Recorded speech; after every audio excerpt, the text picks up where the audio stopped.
Aksidenteng nahatak ng isang container truck ang mga kawad ng linya ng telecommunication sa Pasay City. Ang resulta, traffic at walang internet. Live mula sa Pasay City, nasa frontline ng balitang yan, si Dave Abuel. Dave, kumusta ang sitwasyon dyan? Cheryl, nakatagilid pa ngayon yung ilang mga poste at nakalaylay yung mga kable nito dito sa kanto ng Taft Avenue at Arnaiz sa Pasay City.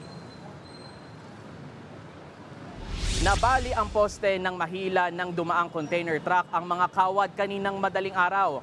Dahil dyan, abala ngayon ang mga enforcer ng Pasay City sa pagmando ng trapiko sa lugar.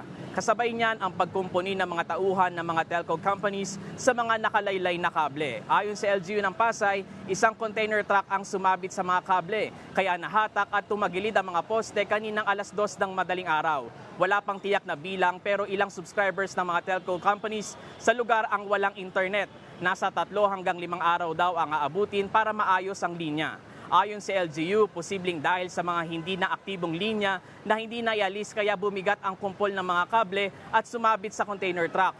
Patuloy pa ang investigasyon ng mga otoridad sa insidente, gayon din kung may liability o pananagutan ang driver ng container truck.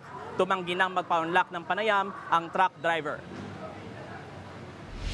Cheryl, sa ngayon ay patuloy nga yung ginagawang clearing operation o yung pagtanggal sa mga lumang kable para nga gumaan itong linya. Tuloy-tuloy din yung pagbabantay ng mga otoridad sa daloy ng trapiko maging dun sa mga taong dumadaan dito sa lugar. Payo natin sa mga kapatid nating mga motorista, iwasan muna itong lugar at maghanap ng ibang ruta. Balik sa'yo. Maraming salamat, Dave Abuel.